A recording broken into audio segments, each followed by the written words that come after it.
दोस्तों, परिवर्तन संसार का नियम है। ये परिवर्तन है ना, चलता रहता है, किसी के लिए रुकता नहीं है। जो अमीर हैं या तो गरीब हो सकते हैं या फिर जरूरत से ज़्यादा अमीर हो सकते हैं। और जो गरीब है, अगर उनका भाग्य बिल्कुल साथ दे रहा है, उनके सितारे बिल्कुल बुलंदी पर हो, तो वो अमीर की ओर बढ़ रहे हैं। ऐसा ही कुछ परिवर्तन आया था प्रशांत के जीवन में। प्रशांत जो थे उड़ीसा के रहने वाले, और ये जो घटना की शुरुआत हुई थी, साल था 2012 का। प्रशांत गरीब परिवार से थे, मिडिल क्लास भी नहीं, उससे भी नीचे हम बोल सकते हैं। जिस घर में कभी कभी चूल्हा जब बंद हो जाता है तो वो गरीब भी माना जाता है। ऐसा ही परिवार के रहने वाले थे प्रशांत, लेकिन गरीबी में जीना नहीं चाहते थे। उनके सपने बहुत बड़े बड़े थे, उनके ऊंचे ऊंचे ख्वाब थे। अपने आप को अमीर की तरह रहना पसंद करते थे। सबसे खूबी थी ब्रांडेड कपड़े की। उनका जो शौक था ना, ब्रांडेड कपड़ा पहनना चाहते थे, पहनते भी थे, जूते भी पहनते थे, पैंट भी पहनते थे, मतलब जो भी है उनका शौक जो था वो पूरा करना चाहते थे, करते भी थे। लेकिन महंगे ना ले करके कुछ सस्ते दाम वाले ले लेते थे, लेकिन होता था ब्रांडेड। ड्राइवरी का काम करते थे।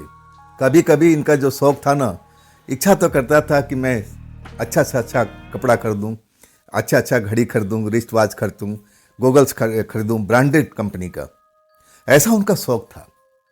उनके दिमाग में कब क्या चल रहा था कोई बता भी नहीं सकता था। वो एक ऐसे परिवार से थे जहां पर कभी कभी उनके घर में चूल्हा भी नहीं जलता था, लेकिन उनको इस बात का जरा भी गम नहीं रहता था। वो कहते हैं कि मैं उसके लिए कौन सा जिम्मेदार हूं, मैं तो अपना जैसा जीना चाहता हूं मैं जीने की कोशिश करूंगा। लेकिन उनके माता पिता, उनके जो भाई थे, प्रशांत को जब घर आते थे, ड्राइवरी करते थे, ट्रक चलाने का काम करते थे, तो उनको बहुत समझाते थे कि प्रशांत, अभी तेरा उम्र गया नहीं है, अभी तो शुरुआत हुआ है, हम लोग अभी कठिनाई में हैं, ये ब्रांडेड कपड़ा जरूर पहनना, लेकिन अभी वक्त नहीं है मेरे भाई। अभी तो घर को तुम थोड़ा देखभाल कर, कुछ पैसे हमारा आप साथ दे, मदद कर, ताकि हमारा परिवार दो टाइम का भोजन मिल तो सके। प्रशांत उस टाइम मान भी जाते थे, घर पहुंचते थे, परिस्थिति देखते थे, तो उनको लगता था कि अरे हाँ, मेरा परिवार तो बाकी गरीबी में जी रहा है, मैं ब्रांडेड कपड़ा शान शौकत में भागता रहा हूँ, नहीं, मुझे ऐसा नहीं करना चाहिए। कई बार वो समझ जाते थे, घर में पैसा कौड़ी देने लगते थे, और फिर उनका मूड जो था ना, अलग किस्म का था।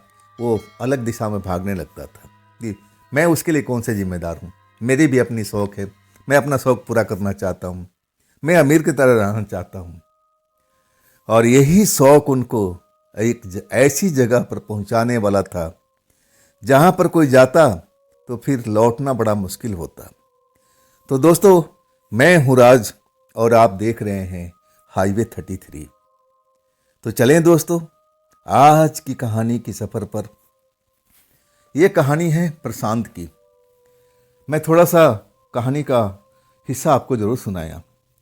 अब आपको लग गया होगा कि ये जो कहानी का पात्र है प्रशांत, जिसका नाम है, ये तो बस अपने आप में मस्त रहता है, बस अपना ही जीवन जीना चाहता है, उसको अपने परिवार से, गरीबी से कोई मतलब ही नहीं है।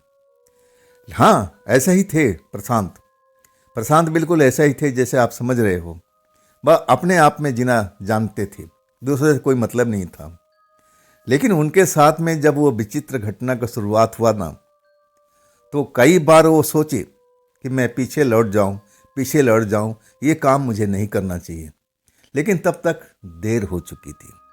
तो चलिए इस कहानी को शुरू से शुरुआत करते हैं। प्रशांत जी के ही पॉइंट ऑफ व्यू से जानने की कोशिश करते हैं कि आखिर प्रशांत के जीवन में और क्या होने वाला था, क्या हुआ था उस रात को। दोस्तों, मेरा नाम है प्रशांत, मैं उड़ीसा का रहने वाला हूँ। ये जो घटना का शुरुआत हुई थी ना, साल था 2012। मैं ट्रक ड्राइवरी का काम करता था, और जो भी पैसा कमाता था, आधा पैसा तो अपने आप में खर्च करता था और आधा पैसा अपने परिवार को दिया करता था। कई बार ऐसा भी होता था कि मैं अपना पैसा जो था पूरे अपने आप पर खर्च कर लेता था। मुझे नया फैशन, नया कपड़ा, नया स्टाइल वाला सब कुछ मुझे पसंद था। मैं तो गरीब परिवार में जन्म ले लिया था। मुझे तो एक बढ़िया परिवार में जो अमीर हो उसमें मुझे जन्म लेना चाहिए था। मैं कभी कभी अपने भाग्य को कोसता था कि मुझे उस घर में क्यों जन्म दिया जाता। मुझे उस घर में बिल्कुल अच्छा नहीं लगता है। लेकिन अब मैं तो पैदा उसी घर में लिया था। उस घर की कठिनाइयाँ मुझे मालूम था। और जब मैं घर पहुंचता था ना, तब मुझे अपने आप पर बहुत गुस्सा आता था कि मैं इतने महंगे कपड़े, इतने महंगे घड़ी और ये चश्मा मैंने क्यों लिया। इसे तो हमारे कई महीनों का परिवार का भरण पोषण हो सकता था। लेकिन अब कर क्या सकते थे। मैं जैसे ही शहर में आता, ट्रक चलाने का काम शुरू कर देता, मैं अपने परिवार को भूल जाता था कि हमारे पीछे एक हमारा परिवार भी है, एक छोटी सी मेरी दुनिया भी है। मैं उन चीज़ों से आज़ाद हो जाता था। मुझे लगता था कि मैं तो शहंशाह हूँ, जो भी कमा रहा हूँ बस मेरा ही तो है। किसके लिए मैं बचाऊंगा, किसके लिए खर्च करना है तो अपने ऊपर में करना है। और ये जो आदत है ना, मुझे बहुत महंगी पड़ने वाली थी। हमेशा पैसे के उलझन में मैं लगा रहता था कि कहाँ से पैसा मिले, ऐसी कौन सी नौकरी है। क्योंकि ट्रक ड्राइवर की नौकरी थी ना, उसमें एक सीमित पैसा था। उस पैसे से हमारा काम चल नहीं रहा था। अब तो मुझे परिवार को ये पैसा देना पड़ता था और ऊपर से मेरे भी खर्च थे। मैं अपना शौक पूरा नहीं कर पा रहा था। मैं पैसे पैसे के लिए तरसता। मैं एडवांस मांगने की कोशिश करता अपने मालिकों से, तो वो भी टाल देते कि नहीं प्रशांत, अभी तुमने पिछला प्रशांत जो एडवांस लिया है वो अभी तक कटा नहीं है, पहले तुम उसको कटवाओ और फिर हम देंगे। मैं बहुत दुखी हो जाता था। मैं अपने आप को कोसता, मैं गरीब बना ही क्यों। मैं गरीब बिल्कुल बनना नहीं चाहता था। अपने दोस्तों से और न जाने कैसे कैसे लोगों से मैं नौकरी की तलाश में जुटता रहता, बोलता रहता कि भाई कोई पैसे वाली नौकरी बताओ, इस नौकरी में मेरा धर्म कर्म नहीं चल रहा है। मेरे दोस्त अब कहते भाई ये भी नौकरी तेरी अच्छी है, इससे जो ज़्यादा पैसा कोई देने वाला नहीं है मार्केट में, जी लगा के इसी पे काम कर। यहाँ से छोड़ेगा दूसरी जगह पर, वहाँ तो वक्त पर पैसा भी नहीं मिलता है, कम से कम यहाँ तेरे को टाइम पर तो पैसा मिलता है। बात उनका कहना अपनी जगह पर वाजिब था। अब मैं उस काम को झेलता रहा, सालों तक उसी काम में लगा रहा। अपने शौक को एक तरह से भूल गया था। जितना पैसा मुझे मिलता था कुछ पैसा रख करके अब मैं पूरे अपने परिवार को दे देता था। मैं समझ गया था कि अब ये तो काम करना ही पड़ेगा। लेकिन हमेशा मेरा चंचल दिमाग घूमता रहता था। मैं सोचता रहता था कि कोई ऐसा काम मिल जाए, ऐसा कुछ जुगाड़ लग जाए जिससे मेरी ज़िंदगी बदल जाए। उसके लिए मैं बहुत कुछ सोचता था, लेकिन समझ में बिल्कुल नहीं आता था कि आखिर मैं करूं तो क्या करूं। आखिरकार वो टाइम आ चुका था जब मैं उस नौकरी को छोड़ दिया। मैं छोड़ा नहीं, मुझे छुड़ाया गया था। एडवांस के चक्कर में मैं पैसा मांग रहा था, अब मेरा सेठ पैसा नहीं दे रहा था। एडवांस कह रहा था कि नहीं, पिछला पैसा तुमने अभी तक कटाया नहीं तो मैं तुम्हें एडवांस नहीं दूंगा। और सुनो, आज के बाद तुम इस जगह से निकल जाओ, मैं कोई दूसरा ड्राइवर रख लिया हूँ, मैं तुमसे बहुत तंग आ चुका हूँ। मैं सोचा कि ऐसा झगड़ा तो कई बार हुआ है, सेठ मान जाएगा, लेकिन इस बार सेठ जो है ना मूड बना करके बैठा हुआ था और मुझे निकाल दिया गया। और इसके बाद तो मैं रोड पर आ चुका था। मेरा कोई ठिकाना नहीं था कि मैं अब क्या करूं, कहाँ जाऊं, किसे मदद मांगूं। मैं तो पैसे पैसे के लिए मोहताज हो चुका था। मेरे पास में कुछ भी नहीं था। अब मैं क्या करूं? अपने दोस्तों के पास जाता हूं, उनसे बात करता हूं। वो भी अब मुझे समझाने की कोशिश करते हैं कि देख प्रशांत, मैं तुझे बताया था ना, ये मालिक तेरा बहुत बढ़िया था, लेकिन एक हद होती है। तुम इतना पैसा उससे मांगते थे कि वो तुम पर नाराज़ी हो गया। अब देखो दूसरा ड्राइवर रख दिया है। अब तो तुम्हें वक्त लगेगा, नौकरी इतनी आसानी से मिलने वाली नहीं है। ड्राइवर की जगह हर जगह पर फुल है। हाँ, हम कोशिश करेंगे, जैसे ही बात बनेंगे हम तुम्हें सूचित करेंगे। अब इसके बाद क्या था? मैं टूट गया था।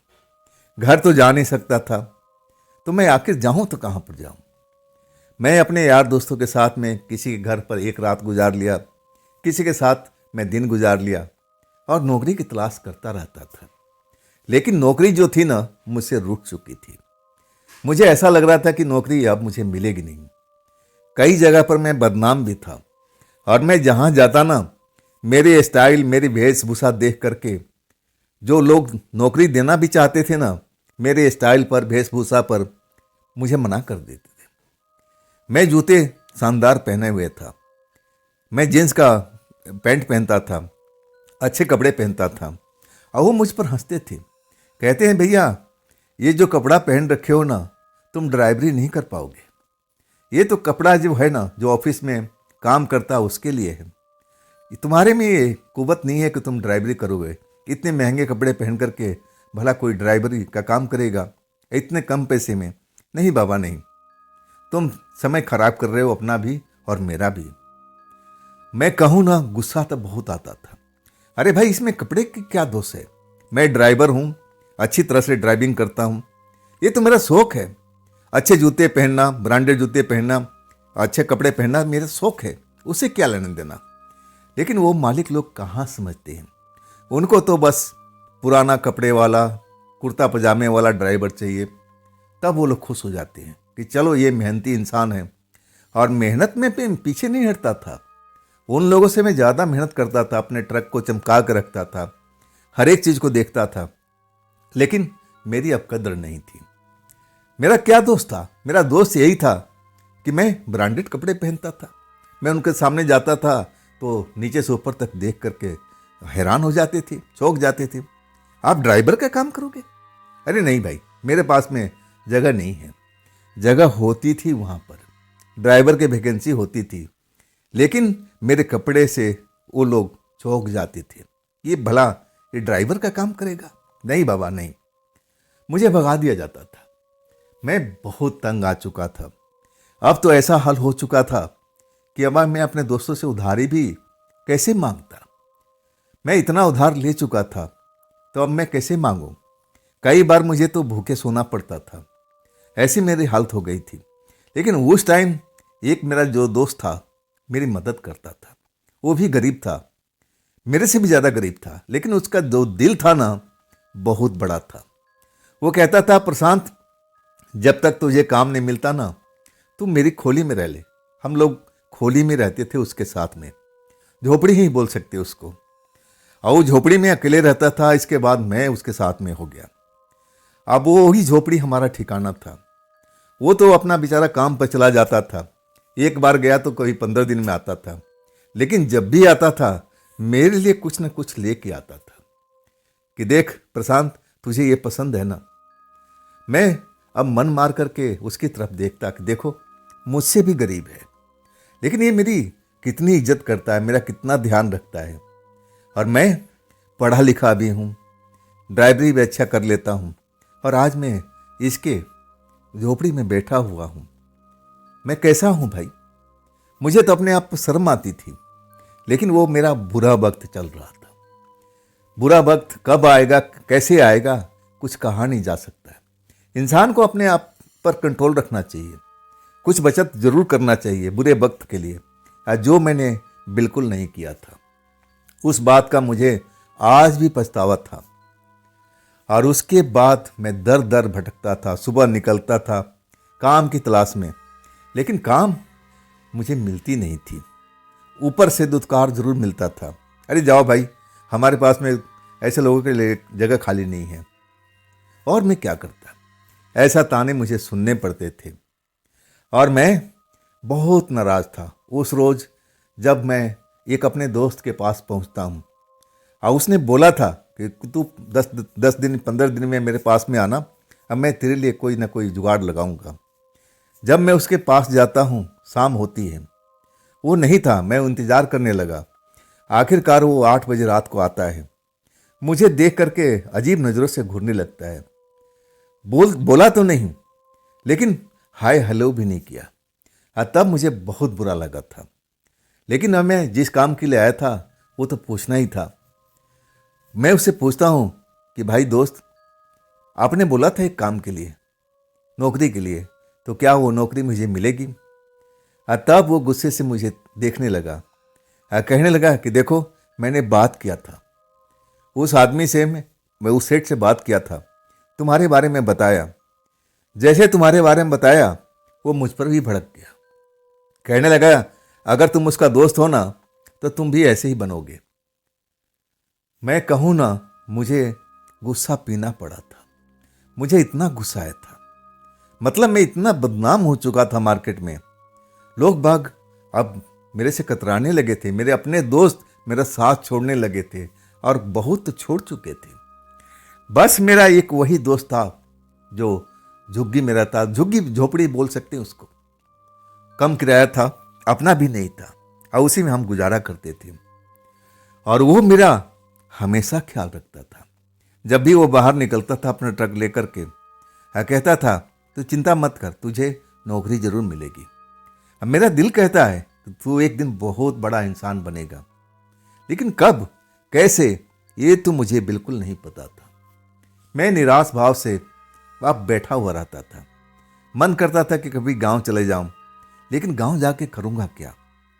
अब मेरा परिवार ऐसी गरीबी में जी रहा है, तो मैं वहां जाकर के उनके ऊपर में एक तरह से बोझ बनने वाला था। ये काम तो मैं बिल्कुल नहीं करूंगा। मैं भटकने लगता हूं, और मैं ऐसे ही भटकते हुए, दोपहर का टाइम था, बिल्कुल गर्मी वाला हालात थी, पसीना चू रहा था। मैं काम की तलाश में गया था। मैं ये भी कह रहा था कि ड्राइवरी न मिले तो कोई और काम भी कर लूंगा, लेकिन वो भी काम तो मिले ना। लेकिन ऐसा कोई काम मिल ही नहीं रहा था। ऐसा मेरा टाइम उस टाइम खराब चल रहा था। और आखिरकार मैं एक जगह पेड़ के पास में सुस्ताने लगा था, और कब मुझे नींद आ गई मुझे पता ही नहीं लगा। भरी दोपहरी थी और रोड के किनारा था। रोड के किनारे ही मैं लेटा हुआ था, एक पेड़ के पास में, छायादार पेड़ था। जब मुझे प्यास लगती है तो मेरी आंख खुल जाती है, और आंख खुलती है ना तो मुझे एक कैप दिखाई देता है, बिल्कुल ब्रांडेड कैप, बहुत बढ़िया। मेरा भी तमन्ना था कि कैप मैं खरीदूं, मुझ पर बहुत अच्छा लगेगा। और वही कैप मुझे दिखाई देती है रोड पर गिरा हुआ, और तब मैं समझ लेता हूँ कि कोई अमीर व्यक्ति का है और ये कैप उसके सर से गिर चुका है। जरूर बाइक पर होगा या फिर कोई गाड़ी में होगा, हवा से उछल गया होगा। ये कैप मैं उठा लेता हूँ। एक तरह से मेरे दिल की तमन्ना पूरी हो जाती है। और कैप को उलट पुलट के देखता हूँ तो बहुत ही शानदार थी, काले रंग के थी, और उस पर कुछ नंबर अब दिखाई दे रहे थे। उस पर 113 ऐसा कुछ लिखा हुआ था, लेकिन साफ नहीं था, मतलब पुराना कैप था। उसके आगे भी कुछ लिखा हुआ था जो मिटा हुआ था। साफ शब्दों में कहूँ ना तो मुझे समझ में नहीं आ रहा था। लेकिन ये कैप मैं अपने पास में रख लेता हूँ, और फिर मैं वहाँ से चल पड़ता हूँ पानी की तलाश में। पानी पीता हूँ और फिर मैं सुस्ताने लगता हूँ। कैप अपने सर पर डाल लेता हूँ। कैप डालने के बाद एक अजीब सी फीलिंग मुझे आने लगती है। ऐसा लगता है कि जो मेरा टेंशन है ना, बिल्कुल हवा हो गया हो। ऐसा कैसे हो गया ये तो मुझे समझ में नहीं आया। कैप को उतारता हूँ और उसके बाद ऐसे ही हल्का फुल्का एहसास होता है। मतलब जब पहली बार मैं कैप को धारण किया था, अपने सर पर लगाया था, जितना मैं टेंशन में था ना, वो टेंशन मेरा छू मंतर हो गया था। जरूर कैप कोई बड़े आदमी का था, या ना जाने कैसा इंसान पहने हुए था। जरूर इसमें कोई ना कोई शक्ति होगी, रहस्य होगा। ये तो मुझे बाद में पता चला। खैर, उस कैप को पहनने के बाद मुझे बहुत अच्छा लगने लगा। अब फिर मैं अपने झुग्गी में लौटता हूँ, और तब तक रात को हमारा ड्राइवर दोस्त भी आ जाता है। कहता है, तू चिंता मत कर, तेरे लिए मैं काम का प्रबंध किया हूँ, और कल तुझे जाना भी है। मैं तुम्हें एक जगह का पता बताता हूँ। मैंने जब मेरी यात्रा चल रही थी, मैं दूर था, तो एक जगह ढाबे पर हम रुके हुए थे। मैं तेरे बारे में बहुत फिक्र कर रहा था, अपने साथियों से बात कर रहा था कि भाई, हमारा एक दोस्त है जो काफ़ी दिन से मेरे घर पर है, उसको कोई काम नहीं मिल रहा है। तब मेरे ड्राइवर साथी ने बताया कि हाँ, एक जगह पर काम है, लेकिन पढ़ा लिखा ड्राइवर होना चाहिए। और मैं समझ गया था कि तू तो पढ़ा लिखा है, तू काम कर सकता है। तब उससे बातचीत हुई। तू सुनेगा ना तो उछल जाएगा। पैसा 3 गुना है। रात का काम है। रात में तुझे ट्रक लेके जाना है और इसके बाद सुबह अपने घर पर आ जाना है। बस पैसा ही पैसा तेरे पास में। मैं तो कहता हूं दोस्त, ये काम तू छोड़ना मत। अगर ये काम तुझे मिल जाता है तो देखना, मैं तेरे से बोला था ना, एक दिन तू बड़ा आदमी जरूर बनेगा। और वो मुझे लग रहा है कि वो टाइम अब आ चुका है। सच कहूं ना, मुझे बहुत खुशी हुई थी।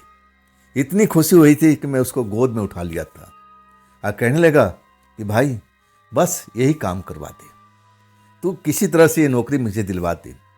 मैं तुझे निराश नहीं करूंगा। मैं तुझे क्या बताऊं, मैं तेरे साथ में क्या करूंगा। जब मेरी सैलरी मिलेगी, पहली सैलरी मिलेगी, तुझे मैं खुश कर दूंगा। तब वो मेरा गरीब दोस्त कहने लगा कि नहीं, मुझे तू कुछ नहीं देगा, मुझे कुछ नहीं चाहिए। जैसा हूं मैं उसी में खुश हूं। हाँ, मैं तेरे लिए जरूर चिंतित हूं। आई नौकरी तुझे मिलना चाहिए, मेरा दिल कह रहा है। मैं तुझे पता दे रहा हूं, और उस पते पर जा और शाम तक, रात तक 9 बजे के आसपास में वहां पर पहुंच जाना। क्योंकि उसका जो मैनेजर है ना, रात को 9 बजे ही ऑफिस में पहुंचता है। उसके कई ब्रांच है और जिस ब्रांच में तुम्हें जाना है उस ब्रांच में 9 बजे रात को ही आता है वो, कुछ टाइम के लिए, और फिर वो अगली ब्रांच में निकल जाएगा। अगर तू पिछड़ जाएगा ना तो फिर बात नहीं बनेगी। वो जगह जब मैं एड्रेस पढ़ता हूं तो उस शहर से दूर था। मुझे लगने लगा कि बस मुझे निकलना चाहिए। तब मैं कहता हूं कि आज जाना है या कल जाना है। वो कहने लगा आज नहीं, आज नहीं, कल तुम्हें निकलना है। कल सुबह में तू पहला बस पकड़ना और टाइम भी लगेगा जाने में, आज शाम तक जरूर पहुंच जाएगा। मेरा दिल कह रहा है कि ये नौकरी तुझे मिल जाएगी। मैं बहुत खुश था। इसके बाद हम दोनों मिलकर के खाना पीना बनाते हैं और मेरा तो गम जैसे बिल्कुल ख़त्म हो चुका था। मुझे तो लगा था कि ये नौकरी मुझे मेरी मुट्ठी में मिल चुकी है, मेरी मुट्ठी में है। मुझे कोई अब टेंशन नहीं लग रहा था। ये जब मैं कैप पहनता हूँ तब कहता है ये कैप कहाँ से लाया। मैं कहा कि मैं रोड के किनारे सो रहा था भाई, नौकरी की तलाश में गया था। किसी राहगीर का होगा, या तो बाइक वाले का होगा, या फिर कोई महंगा कार में जा रहा होगा, उसका निकल के उछल के गिर गया होगा। मेरे नसीब में था तो मुझे मिल गया। कैसा लग रहा हूँ, मैं पहन करके उसके सामने खड़ा हो जाता हूँ और तब कहता है कि बहुत मस्त, तेरी तो पर्सनालिटी हीरो की तरह लगती है। अगर मेरे पास में पैसा होता ना तो तेरे पर मैं फिल्म बना लेता। खैर, हंसी मजाक की बात थी और चलती रहती थी। मैं जानता था कि ना उसके पास में पैसा होगा और ना मैं फिल्म का हीरो बन सकता हूँ। ये तो ख्याली पुलाव बनाने जैसा था। अगले दिन सुबह मैं बहुत खुश था, सो को उठता हूँ और उसके बाद तैयारी तो मैं रात ही को कर लिया था। तैयारी में क्या था, कुछ डॉक्यूमेंट थे, स्कूल के सर्टिफिकेट थे, वो सब मैं सहेज कर रख लेता हूँ। और इसके बाद क्या क्या इंटरव्यू में पूछ सकता है, मैं अपने दोस्त से पूछता हूँ कि वो मैनेजर मेरे से क्या इंटरव्यू लेगा। कहने लगा तू पढ़ा लिखा है, क्यों घबरा रहा है, जो भी तेरे से सवाल करेगा उसका सवाल सीधा से जवाब देना, डरना तो बिल्कुल मत नहीं। वो मुझे अच्छी तरह से समझा बुझा करके ट्रेंड कर दिया था। लेकिन मैं नर्वस था। इतनी बड़ी नौकरी मुझे मिलने वाली थी, लेकिन थी ड्राइवर की। लेकिन वो काम जो था ना, रात का ही था। रात का भला ऐसा कौन सा काम है भाई, ट्रक ड्राइवर का चलो अक्सर तो हमारा काम रात को ही चलता है। लेकिन उसका कहना था कि वो मैनेजर रात को मिलेगा और तेरा काम रात भर का ही है, और इसके बाद तुम अपना कमरे पर आकर के आराम से सो सकता है। मैं अंदर अंदर थोड़ा सहमा था, घबराया हुआ था, नर्वस था कि चलो अब तो वहीं जाके पता लगेगा। मैं सुबह का बस पकड़ लेता हूँ और फिर मैं शाम तक उस जगह पर पहुँच जाता हूँ जहाँ पर बस स्टैंड था। वहाँ से भी काफ़ी दूर था, बहुत अंदर था, इंडस्ट्री एरिया में, जहाँ पर फैक्ट्री थी। आज जब मैं उस जगह पर ढूंढते हुए वो एड्रेस पर पहुँचता हूँ तो जगह मुझे अब मिल जाती है। बड़ी सी फैक्ट्री होती है, उसमें भट्ठी भी लगी हुई थी, चिमनी भी लगी हुई थी और चिमनी से धुआं निकल रहा था। और उस फैक्ट्री में पीछे की साइड में भी गेट था, आगे में भी था, और ऐसे जैसे पार्टीशन बना हुआ था। मैंने फैक्ट्री तो बहुत लंबाई में थी, लगता है कि अलग अलग इसमें काम होता है, हर तरफ का काम होता है। मैं उस फैक्ट्री, विशाल फैक्ट्री को देख करके हैरान रह गया था कि चलो अच्छी जगह पर पहुंच गया हूं। आखिरकार चौकीदार को पास जाता हूं, बताता हूं कि मैं ड्राइवर की जॉब के लिए आया हूं। वो भी मुझे घूर के देखता है। मैं ब्रांडेड जूते पहने हुए, ब्रांडेड पैंट पहने हुए हैं। वो चौकीदार को लगा कि ये तो कोई अफसर होना चाहिए। कहता है, ड्राइवरी के साहब, मजाक कर रहे हो क्या? मैं कहने लगा, हाँ भाई, ड्राइवरी के लिए। मैं पढ़ा लिखा हूँ ना, और ये इंटरव्यू इसी के लिए थी, मेरे दोस्त ने बताया है। तब मैं पूरा कहानी बताता हूँ। तब कहता, हाँ हाँ मैनेजर साहब ऐसा बोले थे, मैं सुना था किसी से। चलो, वो तो 9 बजे के आसपास आएंगे, अभी तो आपके पास बहुत टाइम है। आप जाओ, अभी खाना पीना खा करके आराम से टहलते हुए आ जाना, अभी वक्त ही वक्त है। लेकिन मैं रात को रहूँगा ना, दूसरा गार्ड होगा, मैं बता के जाऊँगा उसको, आप फिक्र मत करो, वो आप तक सारी साहब तक बातें पहुँचा देगा। अब इसके बाद में टहलना, घूमना इधर उधर। वो जो इंडस्ट्री एरिया था ना, बड़ा ही एकांत जगह में था। बाईपास थी वहाँ पर। बाईपास से अब मुझे कोई चाय की दुकान पर जाना है तो बाईपास पर मैं, होटल था, चाय की दुकान था, मैं तो वहीं चला गया था। वहाँ से लगभग 1-1.5 किलोमीटर था, पैदल ही आना जाना था वहाँ पर, और मैं पूरी समय वहीं बिताता हूँ। अब इसके बाद खाना पीना खा करके भूख लगी हुई थी। अब मैं समय का इंतज़ार करता हूँ। जैसे ही 9 बजने वाला होता है, मैं फैक्ट्री के गेट पर पहुँच जाता हूँ। अब वाकई में वो गार्ड था नहीं। दूसरे गार्ड से मैं पूछता हूँ कि भाई, वो मैनेजर साहब 9 बजे आने वाले हैं, क्या आ चुके हैं क्या? तब कहता है, हाँ, आप ड्राइवर के इंटरव्यू के लिए आए हो ना? मैंने बोला, हाँ भाई। कहता है, बस आप चले ही जाओ, नहीं तो कुछ देर के बाद में साहब निकल जाएंगे। मेरी दिल की धड़कन पड़ी हुई थी। पता नहीं कैसा मैनेजर मिलेगा, कैसा बिहेव करेगा, क्या मुझे नौकरी पर रखेगा भी, कैसा इंटरव्यू लेगा। नर्वस था मैं। लेकिन गार्ड बोला, साहब थोड़ा हिम्मत से काम लेना। साहब बहुत देखने में तो थोड़ा अलग लगते हैं, लेकिन दिल के बड़ा साफ सुथरे हैं। जो भी समस्या हो उनके सामने में रख देना, जरूर आपकी बात को सुनेंगे। अब इसके बाद मैं दिल कड़ा करके मैनेजर साहब के केबिन के पास पहुंच जाता हूं। वहां भी गार्ड था। मैं उससे बोलता हूं कि साहब से मुझे मिलना है, इंटरव्यू के लिए आया हूं। तब कहता है, तनिक रुकिए, हम पूछ लेते हैं, तब जैसा भी होगा हम बताएंगे। लाइए अपना बायोडाटा वगैरह दे दीजिए। मैं पूरा कागज का पुलिंदा पकड़ा देता हूँ। वो चला जाता है मुझे इंतज़ार करने के लिए बोल करके, लेकिन अंदर में काफ़ी टाइम लग जाता है। और आखिर में निकलता है तो कहता है कि जाइए, आपको साहब बुला रहे हैं। मेरे दिल की धड़कन बढ़ी हुई थी। मुझे डर लग रहा था, क्या ये नौकरी मुझे मिल पाएगी? क्या ये मैनेजर साहब का इंटरव्यू मैं दे पाऊंगा? उनके सवालों का जवाब मैं दे पाऊंगा? ना जाने कैसे कैसे सवाल पूछेंगे। लेकिन मैं पढ़ा लिखा था ना, तो इसमें मुझे कोई डर नहीं था। हाँ, ना जाने उल्टे पुल्टे कोई सवाल पूछेंगे तो मुझे पता नहीं होगा। लेकिन मैं ड्राइवर था, देश दुनिया घुमा हुआ था, हर जगह के बारे में मुझे अच्छी तरह से जानकारी थी, और जो मेरा कॉमन सेंस था वो भी ठीक ठाक था। आखिरकार धड़कते हुए दिल के साथ मैं केबिन में प्रवेश करता हूँ। आज जो मैं देखता हूँ ना, बस देखते ही रह जाता हूँ।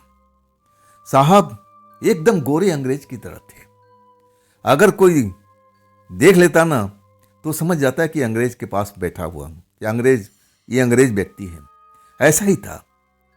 शायद अंग्रेज थे या नहीं थे, लेकिन जब वो हिंदी में बोलते हैं मुझे कि आपका नाम, मैं अपना नाम बताता हूँ कि प्रशांत कुमार, तब वो कहते हैं बैठिए। तब मैं उनकी बोलचाल समझता हूँ ना, मुझे लगता है कि अंग्रेज नहीं, शायद ये अंग्रेज की तरह लगते हैं, अंग्रेज की तरह बिल्कुल दिखते हैं। और मैं एक तरह से प्रभावित हो जाता हूँ कि देखो कितने शानदार पर्सनैलिटी इनकी है, और बातचीत में कितनी मिठास है। और इसके बाद इंटरव्यू का दौर शुरू हो जाता है। वो मुझसे सवाल पर सवाल पूछते रहते हैं, और आखिरकार फाइल मेरा बंद कर देते हैं। कहते हैं, चलो पढ़ाई लिखाई, ट्रक ड्राइवरी के बारे में बातें तो बहुत हो चुकी है, अब मुझे कुछ अलग सवाल पूछना है। मैं अब घबरा गया था कि ना जाने साहब अब कौन सा सवाल पूछेंगे। मैं धड़कते दिल से उनकी सवाल सुनने के लिए बेताब था कि कौन सा सवाल मुझसे करेंगे, क्या पूछेंगे। आखिरकार पानी का गिलास उठाते हैं, अब मेरी तरफ बढ़ाते हैं कि लो प्रशांत, पियो, पानी पी लो आराम से, कोई जल्दीबाजी नहीं है, मैं अभी आधा घंटा और यहाँ पर हूँ। मैं घूंट घूंट करके पानी पीता हूँ, लेकिन पानी का स्वाद मुझे ठीक नहीं लगती है, कड़वाहट सी लगती है। मेरे मन में डर था, भय था कि पता नहीं नौकरी लगेगी नहीं लगेगी, कैसा सवाल पूछेंगे। और मैं बस उनकी तरफ देखता रहता हूँ। तब वो अपनी आंखें बंद कर लेते हैं, जैसे रिलैक्स के मूड में आ चुके हों। कुछ देर ऐसा ही रहते हैं, फिर बिना आंखें खोले हुए सवाल पूछ लेते हैं। प्रशांत, तुमने कभी भूत प्रेत पर यकीन किया है? सवाल ऐसा था कि मेरे पास में कोई जवाब नहीं था। मुझे लगा कि साहब मजाक में ऐसे बातें बोले होंगे, अब इस इंटरव्यू में भूत प्रेत कहां से आ गए। मैं तो कुछ बोल ही नहीं पाया। तब साहब फिर सवाल को दोहराते हैं, प्रशांत, तुम ट्रक लाइन में हो, कभी तुम्हें भूत प्रेत से सामना आमना कुछ हुआ है कि नहीं हुआ है? इनके अस्तित्व के बारे में तुम्हें कुछ पता है, जानते हो? ये होते हैं या नहीं होते हैं? तुम्हारा नजरिया क्या है इनके बारे में? मेरी बोलती बंद थी। मैं तो अच्छा खासा ट्रक चलाता था, ना जाने कहां कहां भटकता था, लेकिन कभी मुझे भूत प्रेत से सामना नहीं हुआ। अब मैं कहने लगा, साहब मैं भूत प्रेत को तो जरूर मानता हूं, लेकिन मुझे अभी तक किसी भूत प्रेत से सामना नहीं हुआ है। मैं इतना बोल करके चुप हो जाता हूं। अब उनकी आंखें बंद रहती हैं। अब फिर शायद कुछ सोच रहे थे। अब फिर कहने लगते हैं कि देखो, ये जो काम है ना, थोड़ा अलग किस्म का है। प्रशांत, ये काम तुम कर पाओगे? मैं धड़कते दिल से पूछने लगा, साहब कैसा काम है? तब कहते हैं, देखो मैं सच्चाई तुम्हें जरूर बताना चाहता हूं, मैं छुपाना नहीं चाहता हूं। अगर ये काम तुम्हें जचता है तो जरूर करना, अगर नहीं जचता है तो कोई जबरदस्ती नहीं है, तुम जा भी सकते हो। मैं एकदम साहब की तरफ देख रहा था, दिल की धड़कन बढ़ी हुई थी, न जाने क्या बोलने वाले थे, आगे क्या कहेंगे। तब वो कहते हैं कि देखो प्रशांत, हमारी फैक्ट्री में माल बनता है, बहुत तरह का प्रोडक्ट बनता है, जो जानवरों को खाने से लेकर के अलग अलग किस्म का हर चीज़ वैरायटी तैयार होता है। कुछ हमें ऑर्डर मिलते हैं, स्पेशल ऑर्डर होते हैं, उनके हिसाब से हम ऐसा खाना बनाते हैं जो जानवरों इंसान के लिए नहीं होता है, वो स्पेशल ऑर्डर पर बनता है। वो ऑर्डर को हमें भेजना होता है पार्टी के पास में, और ऐसी ऐसी जगह पर हमें भेजना होता है जहां पर आम इंसान कभी भी जाना पसंद नहीं करता है। मैं अब घबरा कर उनकी तरफ देख रहा था, ऐसा कौन सा जगह है भाई? तब वो कहने लगे कि तुम पूछोगे नहीं कि कौन सी जगह ऐसी होती है जहां पर इंसान घबरा जाते हैं। तब मैं कहता हूं, साहब आप ही बता दीजिए। कहते हैं, कई बार तो हमारा ट्रक शमशान के पास भी जाता है, वहाँ पर ही हमारा प्रोडक्ट सप्लाई होता है। कुछ ऐसे लोग होते हैं जो उन प्रोडक्ट का डिमांड करते हैं, वो ज़्यादा से ज़्यादा उस चीज़ को लेने की कोशिश करते हैं, ना जाने किस काम में उपयोग करते हैं, लेकिन हमें उससे कोई मतलब नहीं होता है। वो प्रोडक्ट हमारे लिए पैसा होता है। वो जब हम प्रोडक्ट ऑर्डर पर बनाते हैं ना, तो उसमें हमें बहुत मुनाफा होता है। अब इतना समझ लो कि 1 रुपये का माल को हम हज़ारों रुपये वसूल करते हैं उस प्रोडक्ट के ले करके। हमें तो फ़ायदा है, लेकिन उस काम में थोड़ा रिस्क होता है। कई ड्राइवर है ना, उस जगह पर जाना पसंद नहीं करते हैं। कई ऐसी जगह पर हम माल भेजते हैं जहाँ पर कोई भी जाना पसंद नहीं करेगा। मैं घबरा गया था कि शमशान में कौन सी फैक्ट्री का माल जाता है, कौन ऐसा लोग वहाँ पर माल लेते हैं। मेरे मन में बहुत जिज्ञासा थी, सवाल था, लेकिन मैं पूछ नहीं पा रहा था, घबराया हुआ था। तब खुद ही खुद बताने लगे कि देखो, हमारे कुछ क्लाइंट ऐसे हैं जो तंत्र मंत्र पर विश्वास करते हैं, तांत्रिक हैं, मांत्रिक हैं, ऐसे ही लोग हैं। वो विशेष प्रकार का एक भोजन बनवाते हैं, ना जाने किस काम में आता है। ऐसे मैं अनुमान लगाता हूँ जरूर ये कोई अलग चीज के लिए करते होंगे, तंत्र मंत्र का काम में उपयोग होता होगा।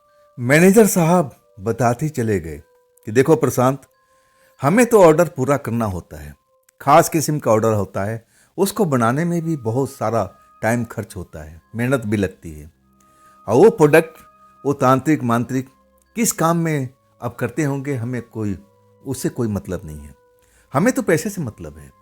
हम उस चीज़ को एडवांस पैसा पहले ले लेते हैं और तब हम उस प्रोडक्ट को बनाने का अब वादा करते हैं और निश्चित टाइम पर हमें डिलीवरी देनी होती है। जिस टाइम में वो डिलीवरी मांगेंगे हमें उसी टाइम पर डिलीवरी पहुंचानी होती है। अब देखो, ये काम थोड़ा अलग लग रहा है ना। तुम सोच रहे होगे कि इतनी बड़ी फैक्ट्री है। हमारी फैक्ट्री तो बहुत बड़ी है, अलग अलग प्रोडक्ट हर जगह पर बनते रहते हैं और इस काम के लिए हमने एक अलग सा फैक्ट्री बनाई हुई है। अलग सा एक चीज़ है, सबसे अलग हट करके है और वहाँ पर हम इसी चीज़ का निर्माण करते हैं। जब ऑर्डर आता है तब क्या तुम ये सप्लाई कर पाओगे, माल को डिस्ट्रीब्यूट कर पाओगे जहाँ जहाँ का ऑर्डर होगा? और सिर्फ रात का टाइम का ये काम है। और एक बार तुम माल को सप्लाई कर दो और इसके बाद तुम अपना कमरे पर आकर के आराम कर सकते हो। और ये नहीं कि हर रोज ऐसा होता है, सप्ताह में एक बार ऐसा होता है, 15 दिन में 2 बार होता है, कभी कभी महीने में 4-5 बार हो सकता है।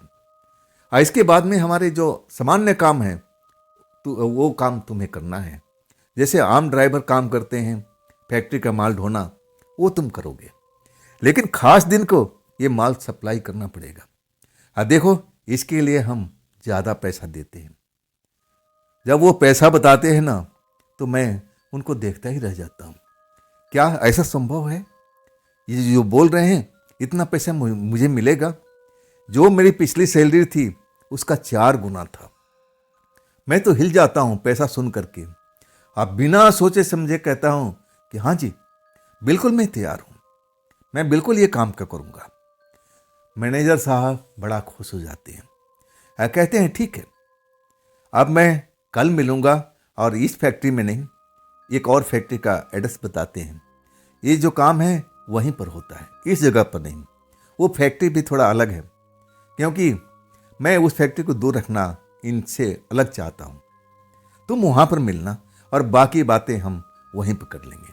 टाइम बताते हैं दिन का, अब पूरा एड्रेस बताते हैं, अब फिर वो केबिन से निकल जाते हैं, उनके पीछे पीछे मैं भी। और वो अपनी गाड़ी में बैठते हैं और मेरे को एक तरफ देखते रहते हैं और फिर बुलाते हैं, सुनो सुनो प्रशांत सुनो, मैंने तुम्हारा बायोडाटा देखा, तुम तो अच्छे पढ़े लिखे काबिल इंसान हो, चाहो तो हमारी फैक्ट्री में आगे चल कर के कोई अच्छा पोस्ट पर काम कर सकते हो, लेकिन अभी तो हमें उस ड्राइवर की ज़रूरत है जो ये काम मेरा ऑर्डर को पूरा कर सके। अगर तुम इस काम को शुरुआत करते हो तो हम तुम्हारे बारे में ज़रूर सोचेंगे।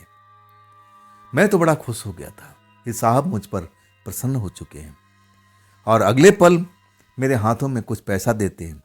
प्रशांत, ये रख लो मेरी तरफ से, ये कंपनी का नहीं है, ये मेरा पर्सनल है। मैं जानता हूँ कि तुम नौकरी के बिना भटक रहे हो, तुम्हारे पास में पैसा नहीं है, तुम्हें खाने पीने की भी चीज़ की ज़रूरत पड़ेगी, तो ये तुम्हारा पैसा काम में आएगा, इसको लौटाने की ज़रूरत नहीं पड़ेगी, मैं तुम्हारी सैलरी से नहीं काटूंगा। मैं बड़ा खुश हो जाता हूँ। साहब तो बड़े दिलदार निकले। आखिरकार उनकी कार चली जाती है।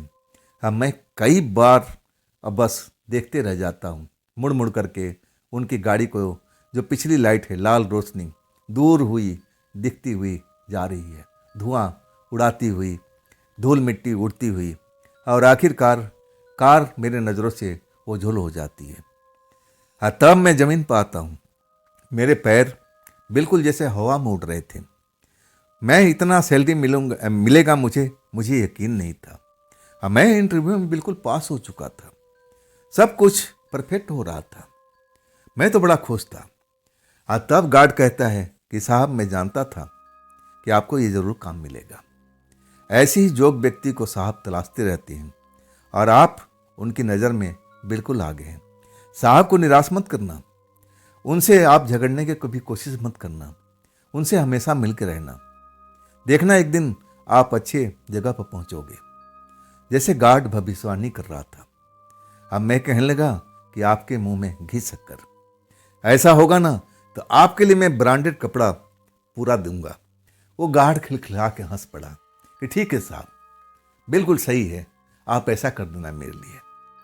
अब इसके बाद मुझे क्या करना था, मैं वही सोच रहा था। मैं गार्ड से पूछने लगा कि भाई, मैं तो बहुत दूर से आया हूँ, यहाँ पर कोई आसपास में कोई लॉज, ठहरने का धर्मशाला?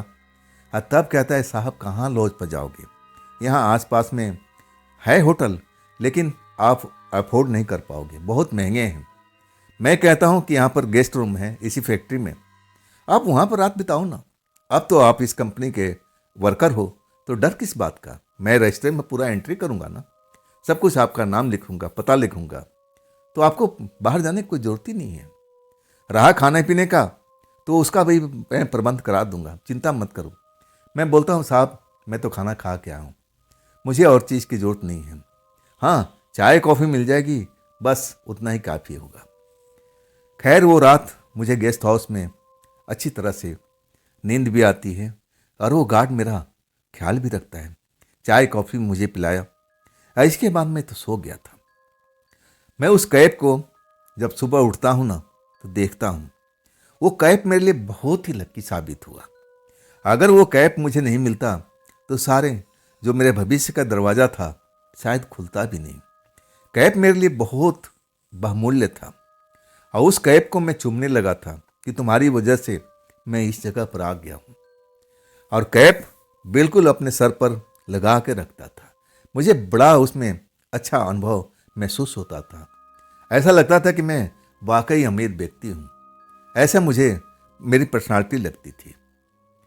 खैर दिन के टाइम सुबह होते ही मैं उस फैक्ट्री में पहुँच जाता हूँ।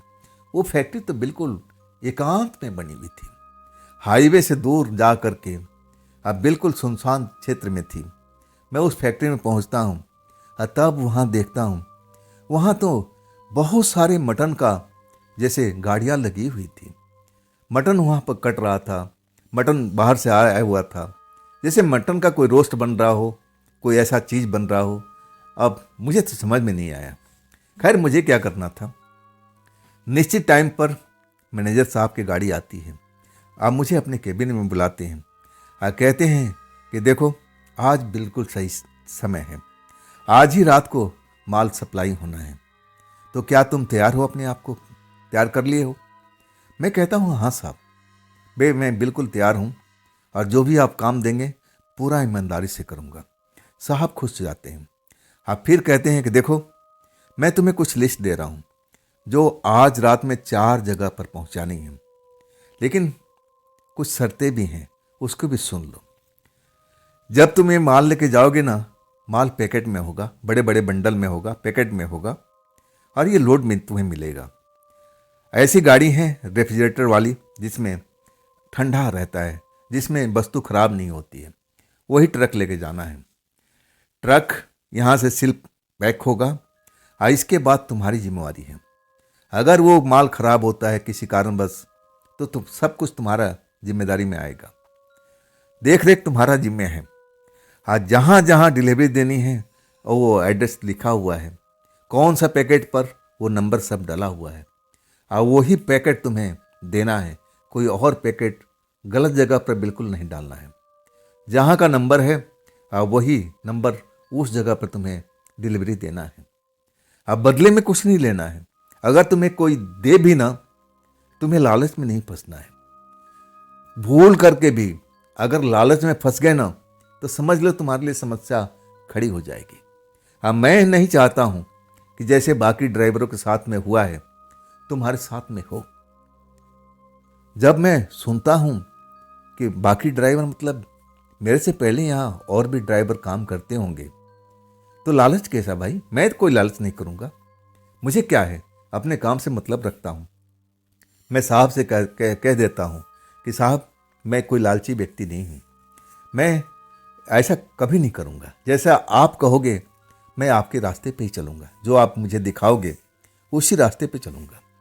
साहब खुश जाते हैं और कहते हैं प्रशांत कुछ दिन तक ये काम कर लो, इसके बाद मैं तुम्हारे लिए जो काम का तलाश कर रहा हूँ अपने ही क्षेत्र में, अपनी इंडस्ट्री में, लेकिन ये काम तो निपटाना ही पड़ेगा।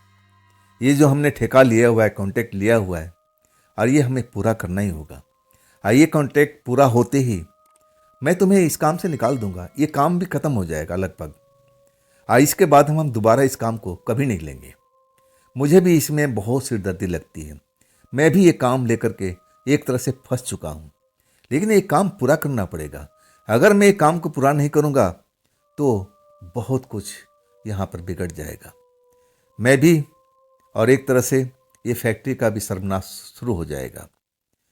मैं ये सब बातें सुन करके थोड़ा अंदर से विचलित हो गया था कि क्या होगा अगर ऑर्डर को ना देते हैं, माल को सप्लाई नहीं करते हैं। लेकिन ये दूर की बातें थी, मैं वहाँ तक जाना भी नहीं चाहता था। मुझे तो अपने काम से मतलब था। खैर, नौकरी मेरी पक्की हो गई थी। इसके बाद मुझे सब कुछ मैनेजर साहब ने सब समझा दिया था। कहाँ कहाँ जगह थी, कौन कौन सी लोकेशन थी और कैसे कैसे लोग मिलेंगे, थोड़ा बहुत हमें जानकारी दे दी गई थी। उन लोगों के बारे में सोच कर मैं थोड़ा घबराया जरूर था कि मैं ऐसे लोगों के पास में रात को जाऊंगा, आधी रात को, जहाँ पर कोई नहीं होगा। वही लोग मुझे मिलेंगे और उन पैकेट को उनको सप्लाई करना है। अगर वो कुछ देते हैं तो हमें लेना भी नहीं है। लालच में तो बिल्कुल नहीं आना है। अगर लालच में फंस गए फिर हमारा बेड़ा गर्क हो जाएगा, फिर हम उस चंगुल से बाहर निकल नहीं पाएंगे। मैनेजर साहब ने पूरा साफ शब्दों में मुझे बता दिया था। और आखिरकार रात होती है, मुझे ट्रक मिलती है, वैसी ही ट्रक, बिल्कुल कूलिंग वाली। और आखिरकार जब समय होता है तो उसमें 4 जगह का बड़ा बड़ा सा पैकेट लोड कर दिया जाता है। और इसके बाद ताला बंद होता है, सील लगती है। हमें अब पहला ऑर्डर के पास जाकर के सील को खोलना था, ताला खोलना था, फिर माल सप्लाई करके और दूसरे ऑर्डर, फिर तीसरे ऑर्डर, चौथे ऑर्डर पर जाना था। बस इतना सा काम था। मुझे बस सतर्क रहना था कि हम सही जगह पर सही माल को डिलीवरी कर सकें, उसमें कोई गलती नहीं होना चाहिए था। और मैं अपनी ड्यूटी के लिए बिल्कुल तैयार हो चुका था। दिल की धड़कन जरूर बढ़ी हुई थी।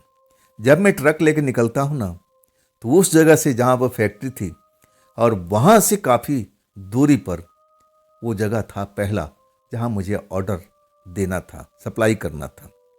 मुझे लगता था कि मैं पौन घंटा से पहले पहुँच नहीं पाऊँगा, लेकिन मैं अपनी स्पीड बढ़ाता हूँ। मैं ऐसा ही था, फास्ट चलाने वाला, और मैं तेज चला करके आधे घंटे के अंदर ही उस जगह पहुँच जाता हूँ जहाँ पर मुझे डिलीवरी देनी होती है। वो एक श्मशान जैसा इलाका था, बिल्कुल सुनसान था, और वहाँ पर एक बोर्ड लगा हुआ था, शमशान, और आगे में एक घर जैसा बना हुआ था, और वहाँ पर अंदर रोशनी थी, मतलब वहाँ पर लालटेन वगैरह जल रही थी। लेकिन मैं वक्त से पहले आ चुका था। मैं ट्रक खड़ा कर देता हूँ और इंतज़ार करने लगता हूँ कि कोई न कोई ज़रूर माल को लेने के लिए आएगा। ज़रूर कोई साधु होंगे, कोई तांत्रिक होंगे, कोई कुछ भी होंगे, मांत्रिक हो सकते हैं, कुछ भी हो सकते हैं। हमें उससे कोई मतलब नहीं है। हमें तो वो पैकेट देना है और इसके बाद दूसरी जगह पर निकल जाना है। लेकिन लगभग जब तक पूरा टाइम नहीं होता है तब तक कोई हमारे ट्रक के पास आता नहीं है। शायद उनको मालूम था कि इस टाइम पर ट्रक आएगा और तब हम ट्रक के पास जाएंगे। आखिरकार जो दरवाज़ा मैं देख रहा था, जहाँ से रोशनी निकल रही थी, जो घर जैसा लग रहा था, उसमें से कोई नहीं निकलता है, उसका दरवाज़ा बंद ही रहता है। अब मैं तो समझा था कि यही घर है, लेकिन मुझे बताया गया था कि अपने तरफ से कुछ भी नहीं करना है। जब तुम्हारे पास में कोई आ जाए और कहे कि माल नंबर, ये सीरियल नंबर है, ये पैकेट मुझे चाहिए, और तब मुझे ट्रक से नीचे उतरना था और फिर सील खोलना था, ताला खोलना था और उस पैकेट को ढकेल करके नीचे लुढ़का देना था। अब उसके बाद अपना ट्रक लेकर के निकल जाना था अगली तरफ में। सिंपल से काम था, ज़्यादा रॉकेट साइंस भी नहीं थी। लेकिन जब मैं उस घर को देख रहा था, मुझे लगा कि कोई ना कोई तांत्रिक मांत्रिक इसी घर में होगा, जरूर अपने वक्त पर निकलेगा, दरवाज़ा खुलेगा। तब तक मैं इंतज़ार कर लेता हूँ, लेकिन कोई वहाँ से निकलता नहीं है। वक्त भी हो चुका था और तब मेरे ट्रक पर दस्तक होता है खिड़की के पास में। मैं एकदम चौंक जाता हूँ। अचानक जो दस्तक होता है ना, मेरा दिल हिल जाता है, धड़कन बढ़ जाती है, ना जाने कौन होगा। मैं खिड़की से झांकता हूँ तो दो आंखें मुझे नजर आती है, वो भी एकदम लाल लाल आंखें। ऐसा लगता है कि जिसकी आंखें हैं वो काला कंबल ओढ़ रखा है, बिल्कुल काला, ऐसा लिपटा हुआ था जैसे कंबल कोई ओढ़ा हुआ है। बस उसकी आंखें आंखें नजर आ रही थी और भारी आवाज में कहता है, डिलीवरी लाए हो ना, ये नंबर, सीरियल नंबर ये है, डिलीवरी तुम्हारे पास में है ना। तब मैं डर गया था। आवाज बहुत भारी थी, भयानक सी आवाज लग रही थी। मेरा तो कलेजा हिल गया था। मुझे लगा कि ये तो नौकरी वाकई में बड़ी खतरनाक है। ये तो कैसे इंसान है, ये इंसान तो मुझे दिख नहीं रहे थे। ऐसा इंसान की आवाज ही नहीं हो सकती है। इतनी भयानक आंखें कभी इंसान की होती नहीं है। ये कौन है भाई? तांत्रिक भी ऐसे नहीं होते। मैं कई तांत्रिकों को देखा था, वो तो इंसान की तरह होते हैं, लेकिन ये है क्या? दोबारा वही सवाल दोहराता है, डिलीवरी आया है ना, ये सीरियल नंबर है, तुम्हारे पास में है ना, तो अब तक क्यों नहीं दे रहे हो? कड़कती हुई आवाज सुनाई देती है। आज जैसी आवाज मैं सुनता हूं ना, एकदम भयभीत हो जाता हूं। देरी नहीं करता हूं, ट्रक से नीचे उतरता हूं। अब मैं उसकी तरफ देखने का तो हिम्मत नहीं भी जुटा पाता। इतना भयानक आवाज उसकी, और ऊपर से जलती हुई आंखें। अब जैसे पूरे शरीर पर काला कंबल ओढ़ रखा हो। मैं तो दहशत में भर गया था। अगले पल मैं ट्रक का सील खोलता हूं और उसी के सामने ताला खोलता हूं। ट्रक के ऊपर चढ़ता हूं, अंदर की केबिन की लाइट जो है अंदर की जला देता हूं। और उसमें मैंने देखा था कि जो पहला नंबर है आगे ही रखा था। मैं दोबारा चेक करता हूं कहीं गलती ना हो जाए। आखिरकार मुझे लगता है कि हाँ, यही पैकेट है। तब पैकेट काफ़ी वजनी होता है। मेरे को अकेले उसको सरकाने में भी बहुत मेहनत लग रही थी। मैं जोर लगा रहा था और तब तक वो शख्स मुझे अब आवाज़ दे रहा था, कितना टाइम लगाओगे, कितना टाइम और लगाओगे, जल्दी करो, समय निकलता जा रहा है, जल्दी करो। मैं कांप गया था फिर उसकी आवाज़ सुन करके। मैं ताकत लगाता हूँ और तब बड़ी मुश्किल से वो बंडल, वो पैकेज सरक पाती है और अगले पल मैं उसको लुढ़का देता हूँ। जैसे लुढ़काता हूँ ना, वो अपने एक हाथ पर उसको झपट लेता है और फिर मुझे देखते ही देखते वो अंधेरे में कहीं गायब हो जाता है। मैं कई पल उसको देखते रह जाता हूँ कि आखिर गया कहाँ, अंधेरे में कहाँ गया भाई। जब मुझे जैसे एकदम शौक लग गया था उसको देख करके। लेकिन अब मेरा माल डिलीवरी हो चुका था। अब फिर मैं अपने गेट को बंद करता हूँ और कांपते हाथों से स्टीयरिंग संभालते हुए दूसरी जगह के लिए रवाना हो जाता हूँ। जब दूसरी जगह पहुँचता हूँ तो वहाँ से भी काफ़ी दूरी पर होता है और तब तक मैं दहशत में भरा हुआ था। क्या अगला बार भी ऐसे ही लोग मुझे मिलेंगे? क्या ऐसे ही होगा मेरे साथ में? जब मैं दूसरी जगह पर जाता हूँ तो कुछ ऐसे ही मुझे वहाँ पर भी शख्स मिलते हैं, डरावने शख्स। उनकी भी आंखें ऐसी चमकती हुई, ये भी जैसे काला लबादा ओढ़े हुए था वैसे ही, और वो भी जल्दी में था। कह रहा था, आज तुम लेट हो चुके हो, जल्दी मुझे पैकेट दे दो, मैं कब से पैकेट का इंतज़ार कर रहा हूँ। और आखिरकार दूसरा पैकेट भी मैं लुढ़का देता हूँ और उसको भी लेकर के वो गायब हो जाता है। मुझे कोई लालच नहीं दिया, मुझे कोई इनाम नहीं दिया, बस पैकेट अपने हाथ में पकड़ लेते हैं और अंधेरे में गायब हो जाते हैं। तो साहब कैसे कह रहे थे कि कोई तुम्हें वहाँ पर लालच देगा, कोई इनाम देने की कोशिश करेगा, तुम उनकी लालच में बिल्कुल मत पड़ना। मैं समझ गया था कि हाँ, कोई अब ऐसा कुछ नहीं है जैसा मैंने सोचा था, जो साहब के नज़र में था कि वहाँ कोई इनाम देगा। नहीं नहीं, ऐसा कुछ नहीं है। मैं डरा हुआ था। ऐसे ऐसे लोगों के सामने मैं आया था जो देखने में डरावने लग रहे थे, अजीब सी बिहेव कर रहे थे, कड़ी आवाज़ में बात कर रहे थे, भर्राई आवाज़ थी। आज सबसे बड़ी दहशत भरी उनकी आंखें थी चमकती हुई। आखिरकार तीसरी जगह पर पहुंचता हूं और वहां पर ऐसा सख्त तो नहीं मिलता है, एक सीधा साधा सख्त मिलता है और भी नाटे कद का। हाँ, काला जरूर था लेकिन उसके सफ़ेद बाल थे, सफ़ेद मूछें थी, सफ़ेद दाढ़ी थी। और कहने लगा, बहुत देर कर दी, देर हो गई है। मैं कुछ नहीं बोलता हूँ लेकिन वो इंसान की तरह लग रहा था। पैकेट गिराता हूँ तब कहता है कि अगली बार से देर मत करना, टाइम पर पहुंचना। मैं कोई उसका जवाब नहीं देता हूँ। अंदर में दहशत भरी होती है। कम से कम ये शख्स तो उन दोनों की तरह नहीं निकला, ये तो इंसान की तरह लग रहा था। मैं अब वहाँ से अपना ट्रक लेकर निकलता हूँ और मुझे चौथी जगह पर सप्लाई करनी थी। डरा हुआ था। मुझे लगने लगा कि साहब सही कहे थे, ज़रूर इसमें कुछ स्पेशल मटेरियल है। ये लोग इन पैकेट का करते क्या होंगे? क्या ये तंत्र मंत्र का काम में आता है? खैर, मैं जितना उलझता रहा, लेकिन मुझे कुछ समझ में नहीं आया कि आखिर ये होता क्या होगा। मैं अब समझने की कोशिश भी नहीं कर रहा था। मेरे सर दर्द में होने लगा था।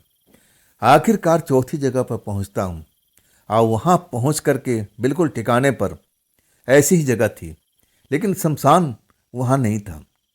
शमशान बिल्कुल नज़र नहीं आ रहा था। वहाँ पर खंडहर था। खंडहर के पास में मैं ट्रक लगा देता हूँ।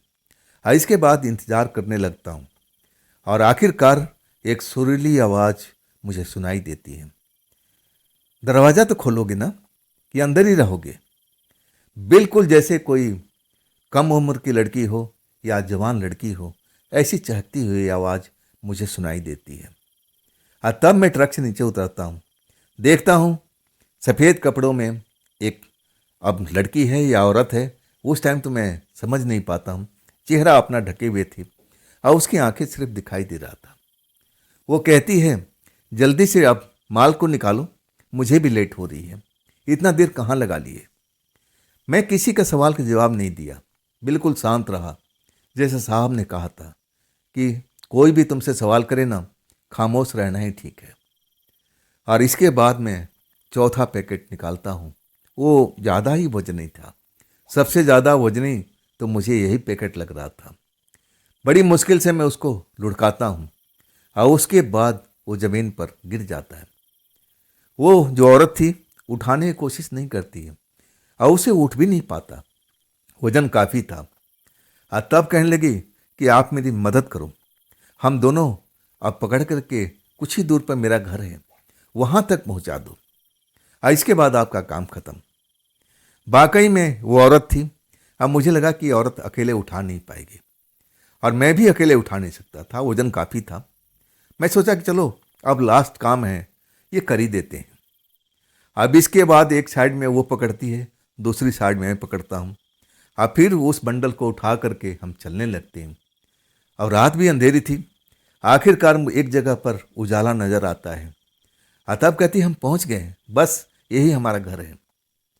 घर के पास जाकर के दरवाज़ा खुला हुआ था और हम बंडल लेकर के घर में प्रवेश कर जाते हैं। आज जैसे ही हम अंदर जाते हैं दरवाज़ा बंद हो जाता है। मुझे लगा कि हवा का झोंका आया होगा, दरवाज़ा बंद हो गया होगा, कोई बड़ी बात नहीं है। बंडल हम सही जगह पर रख देते हैं जहाँ वो रखना चाहती है। तब तक मैं पसीने से नहा गया था, काफ़ी वजन था।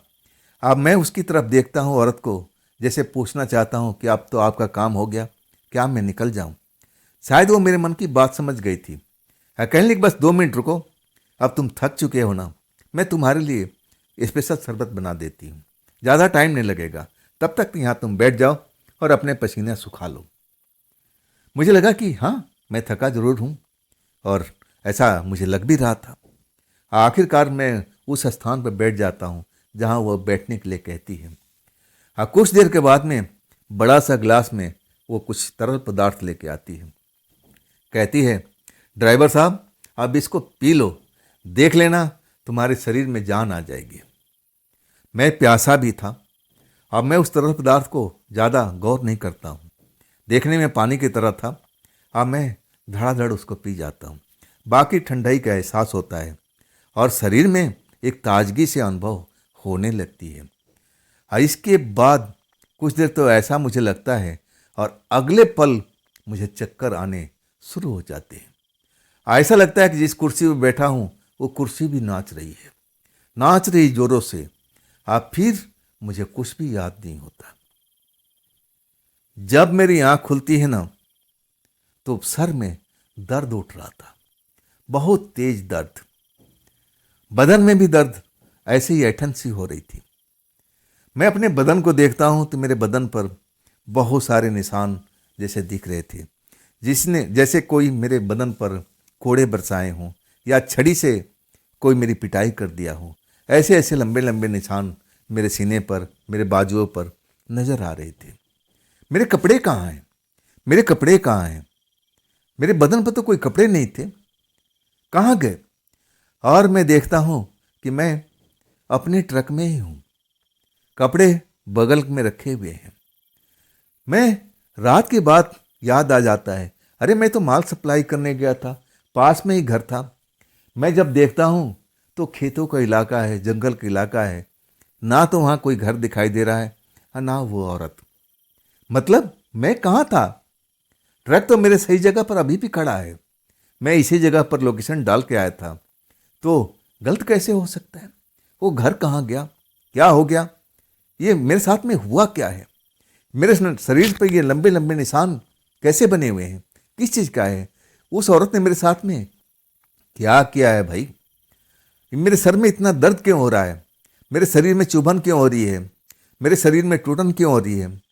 और मैं सही कहूँ ना तो मैं कांप गया था डर से।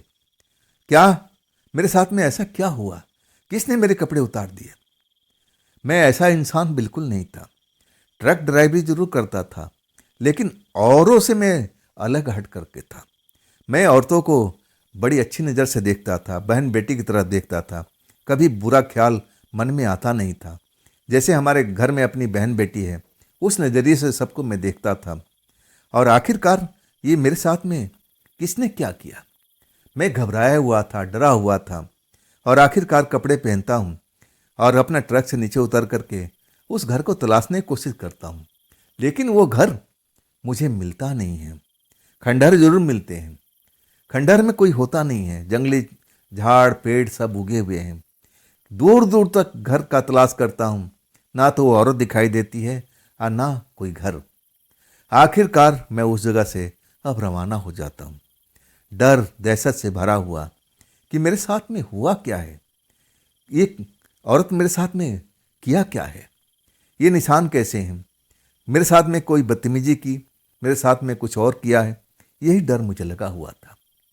आखिरकार मैं फैक्ट्री में ट्रक ला करके खड़ा कर देता हूँ। अब तो मेरा काम खत्म हो गया था। मैं फैक्ट्री के कमरे में मुझे मिला हुआ था और उसी फैक्ट्री कमरे में आराम करने चला जाता हूँ, और जाते ही मुझे नींद आ जाती है। थकान से पूरा शरीर भरा हुआ था और मेरी आंखें बंद हो जाती हैं। और जब आंखें खुलती है तो दोपहर हो चुका होता। एक गार्ड मुझे उठाता है कि साहब उठो उठो, आपको मैनेजर साहब बुला रहे हैं ऑफिस में, आप तैयार होकर के 5-10 मिनट में आ जाना। मैं अपने आप को शीशे के जो वहाँ पर लगा हुआ था आईने में देखता हूँ तो मेरी आंखें लाल लाल नजर आ रही थी, जैसे मैं नशा कर चुका हूँ। लेकिन मैं नशा पानी कोई भी नहीं करता था। और तब मैं अपने शरीर का कपड़ा हटाता हूँ और देखने की कोशिश करता हूँ तो वो निशान अब तक खत्म हो चुके थे। हाँ, मेरे जो शरीर में दर्द हो रहा था वो भी गायब हो चुका था, और जो मेरे सर में दर्द हो रहा था वो भी गायब हो चुका था। आखिरकार दिल धड़क रहा था कि ना जाने उस रात में मेरे साथ उस औरत ने क्या किया था। मैं तो जान ही नहीं पाया, मैं तो चक्कर खा करके जैसे बेहोश हो गया था। और आखिरकार मैं मैनेजर साहब के पास पहुंचता हूं। वो मुझे देख के मुस्कुराते हैं, मेरा नाम लेके कहते हैं, आ जाओ प्रशांत, बैठो यहाँ पर, कैसा रहा तुम्हारा पहला सफर? मैं कुछ जवाब नहीं देता हूँ। हाँ, तब शायद उनको कुछ आशंका लगता है। हाँ, तब पूछते हैं, प्रशांत मैं तुमसे बात कर रहा हूँ बेटा, बताओ तो सही, कोई समस्या तो खड़ी नहीं हुई? मैं तब बोलने शुरू कर दिया कि देखिए साहब, पहले ठिकाने पर मैं जरूर पहुंच गया था, पहला माल मैं सप्लाई कर दिया, और मुझे बड़ा अजीब अनुभव हुआ। जैसे वो इंसान नहीं था, जैसे लग रहा था कि शैतान से मैं बातें कर रहा हूँ। खैर, वहाँ तो मेरा काम बिल्कुल सफल हो चुका था। दूसरा जगह भी मुझे ऐसा ही कुछ अनुभव हुआ था। और तीसरा जगह पर मैंने एक नाटे आदमी को देखा था, लेकिन वो बिल्कुल इंसान की तरह था। सफ़ेद दाढ़ी, सफ़ेद मूछें थी, और बोलचाल की भाषा में बहुत अच्छा भी लग रहा था। लेकिन चौथी जगह पर साहब एक औरत थी, और उस औरत ने मुझसे मदद मांगी, और कोई बिना लालच दिए हुए। आपने बोला था ना कि लालच नहीं करना है, तो मैं लालच के चक्कर में पड़ा भी नहीं था। अब औरत जात थी, अब इतना वजन वाला चीज़ था, पैकेट था, अब उससे कैसे उठता। उसने मुझसे मदद मांगी, तो मैं सोचा कि औरत जात है, मदद कर ही देते हैं। इसके बाद हम उस दरवाजे तक पहुँचे, घर के अंदर पहुँचे, दरवाज़ा बंद हो चुका था। तब औरत कहने लगी कि तुम्हें पसीना आ रहा है, तुम थके हुए हो, कुछ देर बैठो, मैं तुम्हारे लिए बहुत बेहतरीन शरबत बना के लाती हूँ। और उसके बाद शरबत में पीता हूँ तो मुझे अच्छा अनुभव होता है। और फिर ऐसा लगता है कि पूरी कुर्सी नाचने लगी है, जिस कुर्सी पर बैठा हुआ था चक्कर खाने लगती है। और फिर मुझे होश नहीं होता है। मेरी जब आँख खुलती है तो सुबह हो चुकी होती है। मैं अपने ट्रक के अंदर पाता हूँ, मैं बिना कपड़ों का, मेरे शरीर पर जैसे किसी ने छड़ी से सिकाई कर दिया हो, जैसे कोड़े से कोई मेरे पर वार किया हो, ऐसे ऐसे लंबे निशान मुझे दिखाई देते हैं। मेरे सर में बहुत भयंकर दर्द, मेरे शरीर में चुभन, ऐठन, ऐसा मुझे महसूस होता है। मैं उतर कर के उस एरिया को छानता हूँ तो वो घर मुझे दिखाई नहीं देता है। हाँ, आसपास में कुछ खंडहर जरूर नजर आते हैं। साहब, ये क्या सब था? मैं तो कोई लालच भी नहीं किया था, तो ये मेरे साथ में ऐसा उस औरत ने सलूक क्यों किया? साहब खामोश थे। मेरी बात सुनकर के शायद उनको भी कुछ अनुभव हो रहा था, या ना जाने क्या सोच रहे थे। कहने लगे शांत होने के बाद में, लो पानी पियो। मुझे पानी के गिलास बढ़ा देते हैं। अब मुझे पानी की ज़रूरत भी थी, कंठ सूख रहा था। मैं धीरे धीरे पानी पीता हूँ। तब साहब कहते हैं कि बेटा, मैंने तुमको बताया था ना कि लालच मत करना। लालच का मतलब ये नहीं होता है कि तुम्हें कोई धन दौलत दे रहा हो। लालच ये भी होता है ना, मैं तुम्हें बोला था ना कि बस ट्रक से माल सरकार देना है, तुम्हें उसको उसके अड्डे तक नहीं पहुंचाना है। तुमने बहुत बड़ी गलती की। तुम्हें उस लालच में फंसना ही नहीं था कि चलो ये औरत है, इसकी मैं मदद कर दूं। ये भी तो एक लालच है। तुमने उस लालच को पूरा किया।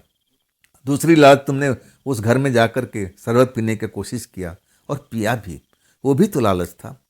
शायद तुम उस लड़की के माया जाल में तो नहीं फंस गए थे। तीसरा लालच तुम्हारा यही था। तुमने खुद गलती किया है, और ये गलती तुम पर भारी जरूर पड़ी होगी। मैं अब समझ नहीं सकता कि उस रात में तुम्हारे साथ में क्या हुआ होगा, लेकिन मेरा अनुभव है वो बता रहा है, जो और ड्राइवरों के साथ में हुआ था, ऐसे कुछ अनुभव उनके साथ में हुआ था जो मेरी बात को नहीं माने थे। वो, मुझे लग रहा है कि औरत तुम्हारा इस्तेमाल किया था। उस रात को तुम्हारे साथ में वो रात बिताई होगी, और वो अब निशान कैसे हैं उसके बारे में मैं कुछ बता नहीं पाऊंगा। लेकिन प्रशांत बेटा, मैं तुमसे बोला था ना, तुम्हें समझना चाहिए था। तुम हद से अब आगे निकल चुके थे। वो तुम्हें लक्ष्मण रेखा को पार नहीं करना था। तुम्हें अपने ट्रक से आगे जाना नहीं चाहिए था, लेकिन अब गलती कर चुके हो। खैर, इसको भूल जाते हैं और आगे से इस चीज़ को ध्यान रखना। और सुनो, मैं तुम्हें खुशखबरी बताता हूँ कि मैं तुम्हें एक अच्छे काम में लाने वाला हूँ। तुम पढ़े लिखे हो और ऐसे मेहनती लोगों को मुझे ज़रूरत है। ये जो कॉन्टेक्ट है ना, मेरा बस एक बार का रह गया है। इसके बाद माल सप्लाई हो जाएगा ना, इसके बाद दोबारा कॉन्टेक्ट मैं नहीं लूँगा, चाहे मुझे कितना पैसा क्यों न मिले। इस काम को मैं बिल्कुल बंद कर दूंगा। मैं इतना ड्राइवर को खो नहीं सकता। मैं बहुत हैरान था, डरा हुआ था। क्या मतलब है, कितना ड्राइवर खो दिए? मैं पूछने लगा कि क्या साहब, क्या ड्राइवर वहाँ पर मारे गए हैं? क्या उनके साथ में कुछ बुरा हुआ है? तब वो हंस के कहने लगे, नहीं नहीं, ड्राइवर छोड़ के भाग जाते हैं भाई। खोने का मतलब ये होता है, एक बार जो काम कर लेता है ना, दोबारा उस जगह पर जाने का नाम नहीं लेता है, डर जाता है। किसी न किसी साथ में ऐसा अनुभव होता है। कोई पैसे के लालच में फंस जाता है, कोई सोना चांदी के लालच में फंस जाता है, कोई औरत के लालच में फंस जाता है, और वो सब कुछ बताने के बाद भी वो गलत काम कर ही बैठते हैं। और उनके साथ में कुछ ना, जैसे तुम्हारे साथ में हुआ, उनके साथ में भी कुछ हादसा हो जाता है, और तब वो डर जाते हैं और भाग जाते हैं। तो इसको भी तो खोना बोलते हैं ना बेटा। मैं ऐसे ऐसे ड्राइवर कहाँ से लेके आऊँगा? वाकई साहब ने जब बोलते हैं तो मेरा मन शांत होता है। कहता हूँ, ठा साहब, बिल्कुल आप सही कहते हैं। मैं तो सोच ही नहीं पाया था कि लालच ये भी होता है, लोगों का मदद करना कहीं लालच होता है। मैं मन में जरूर सोचता हूँ, लेकिन लालच क्या था? बस मैंने शरबत पिया था और कुछ नहीं था। लेकिन मैंने लक्ष्मण रेखा को जरूर पार किया था। जो साहब ने कहा था बस गाड़ी से माल लुढ़का देना है और इसके बाद तुम्हारा काम खत्म, वो माल कैसे ले जाएं, क्या करें, उससे कोई मतलब नहीं है। अपना ट्रक स्टार्ट करो और निकल लो। लेकिन मैं उस औरत को चक्कर में पड़ गया ना जाने क्यों। तभी तो मेरे साथ में ये कहानी बनी थी।